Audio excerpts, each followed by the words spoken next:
Transitioning from adventure to the real world can be downright jarring. There's an ease of doing a thing for days on end in a place where every view is coated in wonder while being with the person you love. The rhythm of fulfilling your basic needs, moving forward in a direction, and maintaining gear creates a solid anchor of being present and living in the moment. To jump to mingling with tourists in Bar Harbor, then ripping down the freeway at 75 plus miles an hour within a fog of sensory overload, while knowing the people around you cannot truly comprehend the experience you just had, is surreal. Fortunately, the embrace of friends and family helps us ease into our new reality. The telling of our stories reminds us of the out-of-box lifestyle we choose, allowing us to infuse the feelings of our trip into our daily lives. The overlay of camaraderie is welcome and appreciated beyond words. So much so, we lean into it. We drop the pedal and cruise southern Connecticut to see multiple friends, eat great food, and get caught up since our absence. Then we motor south to Delaware to visit family, and then on to DC for more good food and conversation with friends.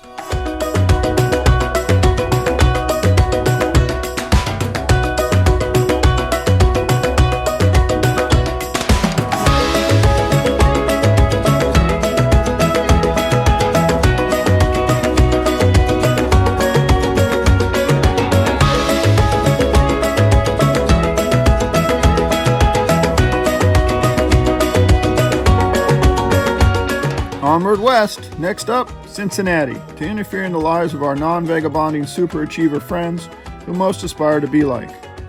All along the way, selling the story of the importance of having us inspect the quality of their spare bedrooms and the efficiency of their washing machines.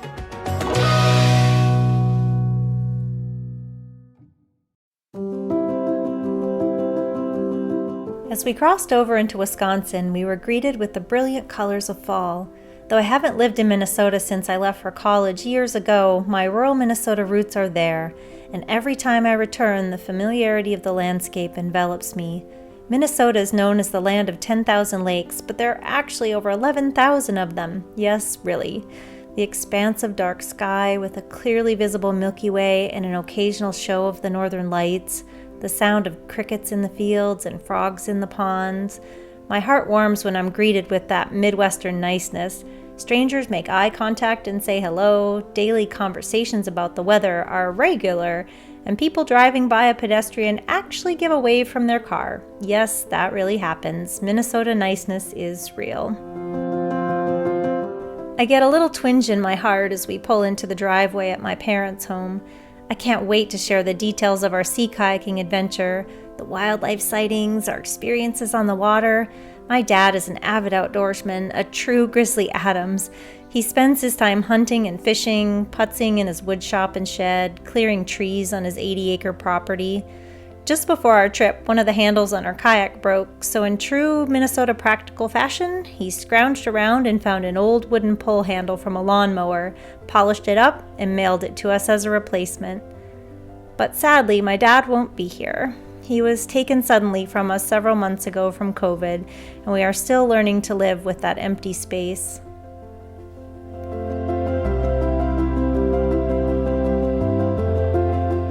To celebrate my mom's birthday, we took a drive up the north shore of Lake Superior with stopovers at a lookout over Duluth, Kendall's Smokehouse, and Gooseberry Falls.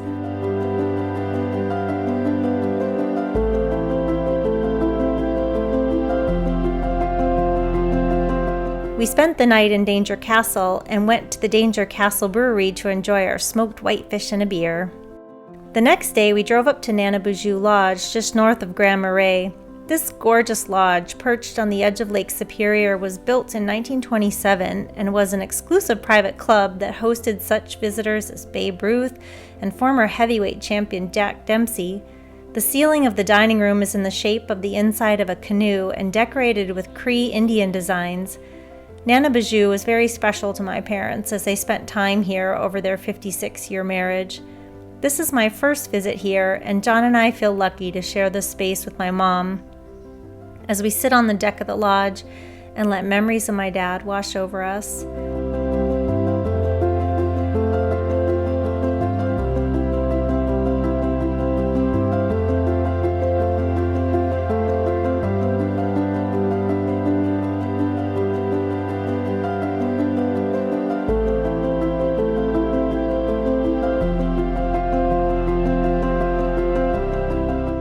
Though his physical being is gone, his spirit lives on in the values he taught me. A strong work ethic, pushing through without complaining when things are tough, and an unquenchable love of the outdoors.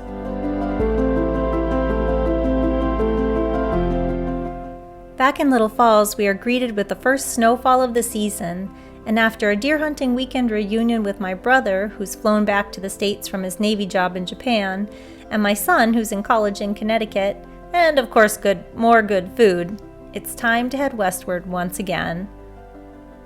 As I pull the car up from the shed to the garage, I glance down at the odometer. 13, 13, 13? Is that a bad sign? Nah, I'm not one for superstitions and prefer to see this as auspicious. Westward we go.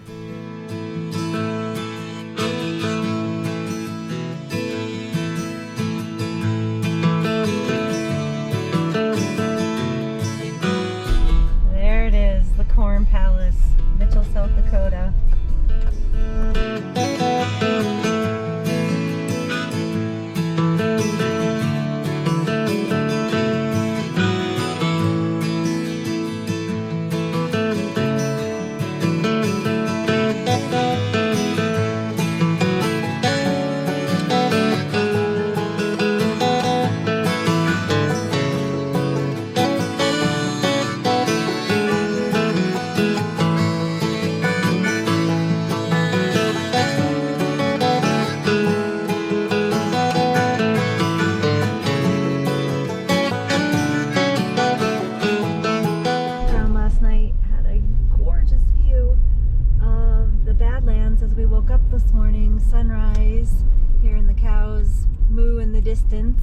We're going to drive around the Badlands Loop Road this morning through the national park to see these incredible structures.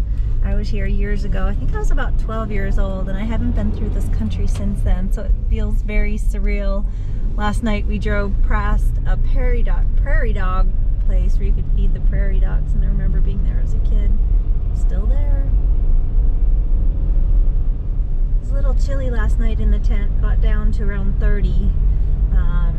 But we stayed fairly warm in our down sleeping bag. It was a little bit brisk, gentle breeze, so quiet.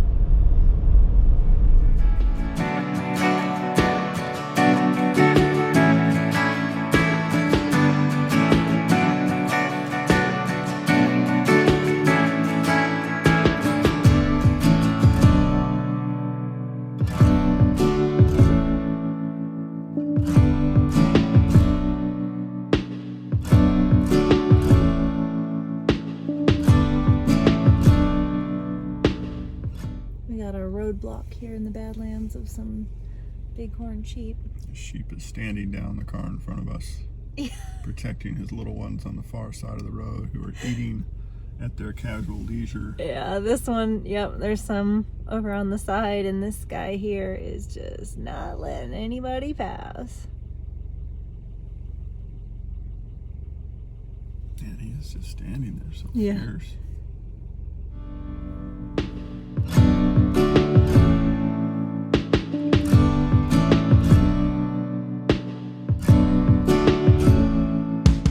Ago, I came on a camping trip with my parents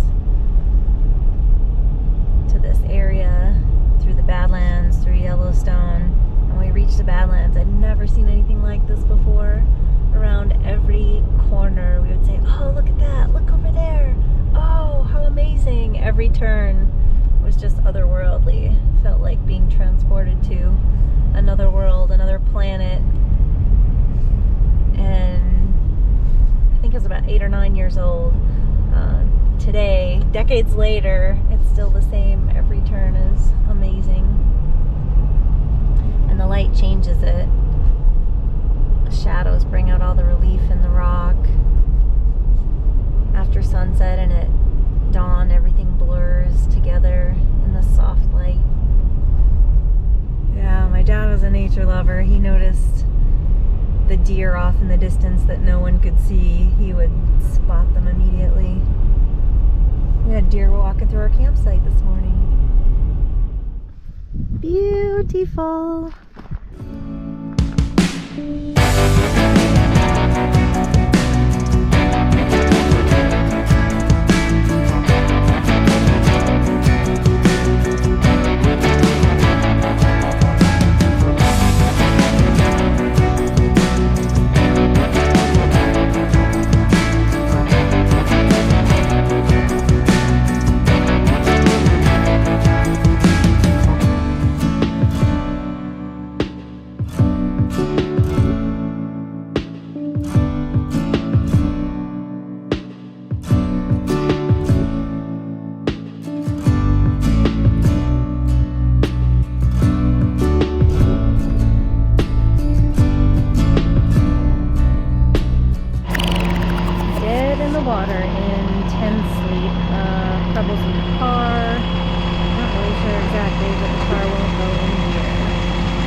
definitely unexpected, but what else can you do but take a deep breath and accept that the play button has been paused by outside forces? After calling no less than 5 authorized AAA shops in the area and discovering that they're not accepting any work because they have a backlog of 3 weeks, we found a shop that agrees to accept my Subaru, affectionately referred to as Sue.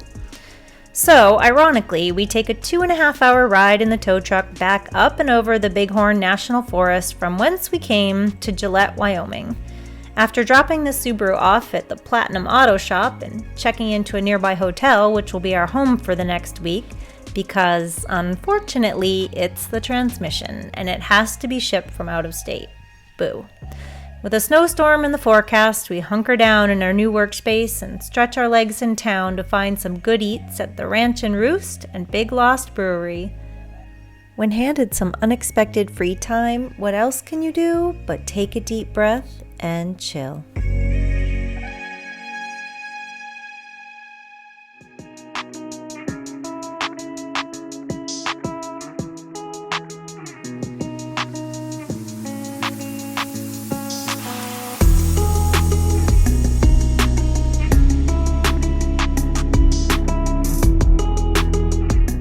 With everything so dense and compact on the East Coast, I'm used to gas stations around every corner. Guess we should have paid more attention to the distance between exits and gas stations out here in vast Montana. Running dangerously low on fuel and on fumes, we sighed in relief as we found a gas station. Fortuitously, as we're driving to get back on the interstate, we saw a health van that was giving free flu vaccines. What great timing.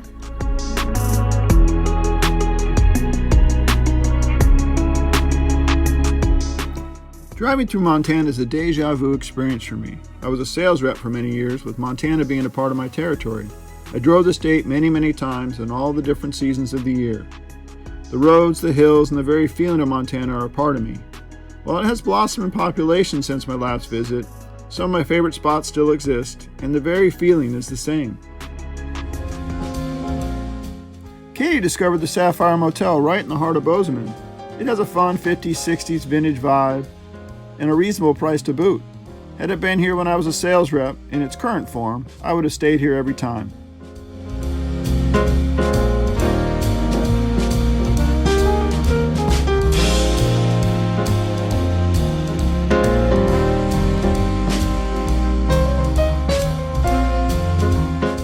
I also got to take Katie to the Eyecafe, a spot that has not changed and stayed true to its quality and the experience they provide.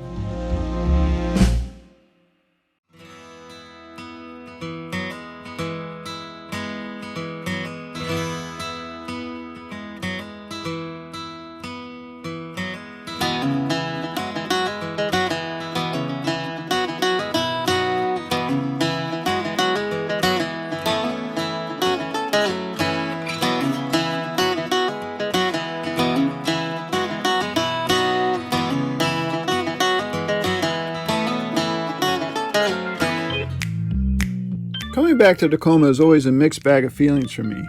I lived in T-Town from my birth into my mid-20s, but now only visit. Waves of memory of a youth, maybe misspent, whipped together with family dynamics, sprinkled with the nostalgia of growing up, all hindered slightly by the city's constant development and growth. It's still T-Town, but different. Memories around every corner, but eroded, and I'm sure embellished. One of the nice things about living is that new memories can be made with just a bit of effort. One of the highlights of our trip west was checking off one of Katie's bucket list items of becoming a West Coast resident. Now the West really is the best. We took a daybreak walk on the Narrows Bridge to see the max ebb current passing under the bridge, in hopes of psyching Katie up for her eventual paddle through the Narrows. While I have paddled on the bridge many times, I have not done so since the second bridge was added. It'll be interesting to see the impact of the additional pilings on the flow of water. It is called the Narrows for a reason. Like the narrow part of an hourglass, a huge volume of water from the South Sound is pulled through the mile-wide gap, sometimes quite quickly, as the maximum record flow is 12.5 knots. This creates big eddy lines and rolling boils. While it appears daunting, if you go with the flow, it is fun and safe. I'm excited to share this wonder and adventure with Katie.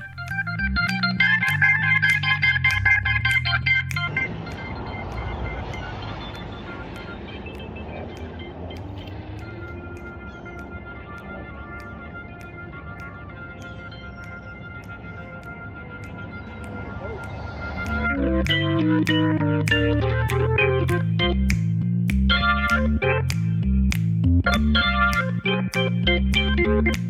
continue our creation of new memories, we checked out the Museum of Glass. To our wonder, we happened upon a free glassblowing demonstration by the Hilltop Artist, accompanied by a performance from a local jazz ensemble. The city of Tacoma was the inspiration for the band's music, each song referencing a place in Tacoma. Amazing how we just walked into that one.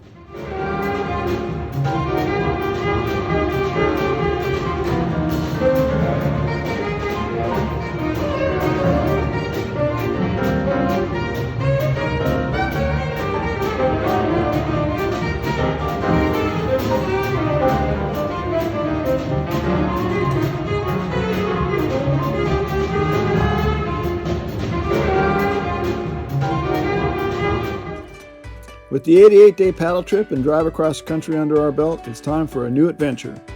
It's off to Southeast Asia, first stop Thailand. I have to check off the bucket list item of exploring the cuisine of Southeast Asia. Wonder is all around us, and I have found wonder in every bowl of Thai green curry. It is time to explore the culture and the delights there is to offer, and we're taking you with us.